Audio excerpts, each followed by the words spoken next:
What's up everybody and welcome back to my channel. It's time for a recap of what went down on Teen Mom 2 Season 9 Episode 1.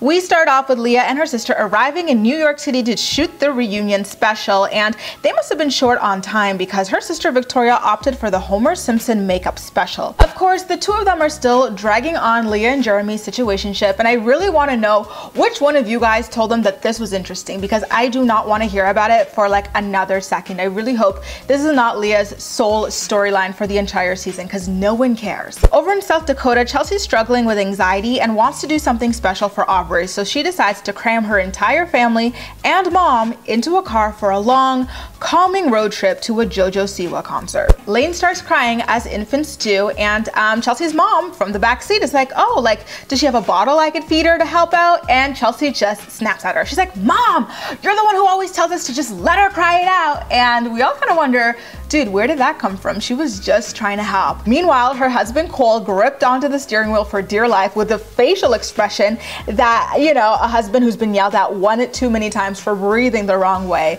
can only have. She then starts freaking out in the car in front of her very aware and lucid daughter Aubrey about how she's, quote, not doing very good and on the verge of a panic attack, and asks Cole to find a gas station to drive over to. By the way, you guys, why did this Jade girl get introduced to the franchise from episode 1 while Mackenzie McKee was introduced to OG like midway through the season? I don't get it. Anyway, her storyline was not interesting this episode. I'm not connecting. Over in Dover, Kale decided to back out of building her dream home on that plot of land that we saw last season because she does not have someone to build it with, which to me was kind of weird. It's like, what? Like, I don't get it. Like, okay, I guess this meant that like Chris stopped returning her text through his aunt or something like that, but it's like, even with Chris, like, it's not like he would have helped you build the house. Like, he does not have the coins for that, so she could have very easily done it herself. So it was a very odd cop-out. She then FaceTimes her friend to talk about this upcoming vacation that she's planning for herself and the boys to Mexico. Listen, these children vacation so damn much, so you can imagine how much I rolled my eyes when she was like,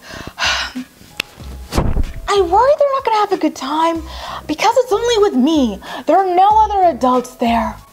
Will they be sad? Will they be disappointed? Like, really, sis? Like, there are children that are starving out there. Take your little kids to Mexico and go. They'll be fine. Back in New York City again, Leah, Jeremy, and her sister talk about how Leah didn't come back to her hotel room until 7 in the morning in walk of shame style. And then, you know, it gets a little bit uncomfortable because they're laughing about like their situationship. It's like, first of all, Leah, why is your sister so interested in you hooking up with your ex? Like, she's always bringing it up. It's like, Victoria, don't you have someone in Costa Rica to be knocked up by? Like, really? Like, do you care this much about, you know, who your sister is bending it over backwards for? That's weird. So anyway, they then talk about how Addie is confused by their situationship because they keep letting it play out in front of her like it's some kind of game. They're like, oh, Addie always like asks, like, do you like my mom, or do you like my dad? And like, she's just so confused. It's hilarious. And you're like, hilarious to who? Because this is not healthy for your child. Okay, back to Chelsea's segment. So her anxiety calmed down just in time for the concert. She had taken some medication and everything. So then what's her excuse this time for how rude she is to her mother? Like, they're in the hotel getting ready to go out while the mom is in the hotel room like, oh, by the way, like, where are the pajamas for the kids? Chelsea's like, ma'am, pajamas here, food here, diapers there, as she heads out. And you're like, girl, why are you so rude? Like, your mom agreed to be crammed out in a car with you and your husband and all of your kids, and now she's like cramped up in a hotel room with them. Like, I would not agree to do that for anybody, you know, and here she is doing that for you, and you still treat her like crap. Like, what's going on? And you can't blame it on anxiety at this point because she said she wasn't feeling anxious anymore. She had taken her medication. The concert comes and goes, and it looked like Aubrey, Cole, and Chelsea all had a really great time. So they go out for dinner, and my jaw was literally on the floor when they felt like appropriate dinner conversation in front of the kids was Chelsea's anxiety. She's like, I just feel like there's something seriously wrong with me. Can I be fixed? Medication doesn't work. Aubrey, pass the salt. I'm having constant panic attacks. Like, what are you doing? This is not appropriate dinner conversation in front of your child, especially when she's like 10 years old. Like, what? But this is not new for her. Like, remember last season, she was like talking to Aubrey, I'm terrified of being in this house. Ever since the burglary, I can't sleep or anything. And then wondering why the child can't sleep. So Aubrey is like, well, I guess, Mom, I'll volunteer to go to therapy with you. And Chelsea's like, really? And you can just tell that she's not even thinking, wow, like this is a little bit embarrassing here that I'm having this conversation in front of my daughter, and she feels like she has to be an adult to help get me through a basic adult thing. And also on top of that, like Chelsea doesn't seem like the type who would be like, well, no, like maybe you can get a therapist for whatever you want to talk about and I'll go with mine and we'll just do it that way in terms of doing it together. I feel like she's the type who would try to be like, can my daughter sit in on my session with me about how terrified I am of my house and like all my panic attacks, like as a security blanket, and that just makes me really sad. And then on top of that, Cole was acting like offended or something that Aubrey wanted to go see a therapist. He was like, well, you could always just talk to me. Well, sorry dude, it's not the same thing. Like this is an actual medical profession. So for Briana's segment, it was a replay of what we had already seen at the last year's reunion when Devoin was supposed to be watching Nova at the pool, and then he got like, you know, belligerently drunk and like was stumbling all over the place. Like, so I can't really recap that too much. We already went over it. But yeah, it was just so sad to see for poor Nova. And again, I would be terrified. Like she could have drowned under his watch, you know?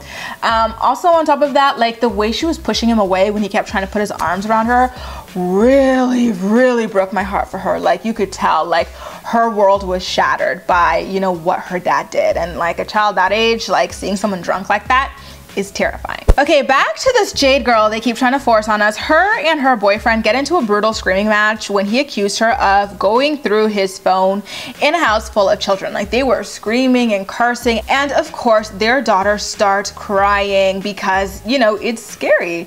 People are screaming left and right and she is just trying to chill in her little playpen. Like what is going on? It was really not cool of them to do that. I suspect that that guy is back on drugs or something. In the second last scene of the episode, it's Kale's Mexican vacation. It really did look like a nightmare. They tried swimming in the ocean, but Lux had explosive diarrhea, so that put the kibosh on that. And so she decides to go out to lunch with the boys, and like it was kind of funny. She's like apologizing to them about how like it's not that great of a trip because she doesn't have anyone else to help her watch them, which I thought was nice of her to like, you know, have that dialogue with them so they understood why this trip was so different, and that, you know, she didn't mean to like stop them from doing things that they wanted to. It's just, it's one of her and she's worried about their safety. So I like that. At one point it was so funny. She goes, oh my God, this food is like so gross. And Isaac is like, oh, like, do you think it's even worse than breakfast? It was so hilarious. And then back on the topic of her saying that the next time they go on vacation, she's gonna have another adult with them. Lincoln decides to try his hand at the shade and he goes, oh, like Chris? And Kale totally like in her delusional mind was like, yeah, like maybe, you know, as if that guy would be there. Sorry, but it ain't happening, sis. Now in the final scene of the episode, Briana talks to her mom and sister about how drunk Devoin was while watching Nova, and they were extremely disappointed and talk about how, you know, he lost all of their trust once again while they were rooting for him. Like it took a lot for him to even get that trust. Like remember, Nova was not allowed at his house for the longest time, and he finally gets her, and this is what he does. Like it's really heartbreaking. And again, it's scary to think of her drowning potentially because her dumb ASS daddy decided to get drunk while he was supposed to be watching her. Anyway, you guys, that's a recap of what went down on Teen Mom 2 Season 9 Episode 1. But as usual, I'm more excited to hear what you have to say about everything. So please make sure to leave all of your thoughts and opinions in the comment section down below and we'll chat. That's all for now. Thank you so much for watching and I'll see you next time.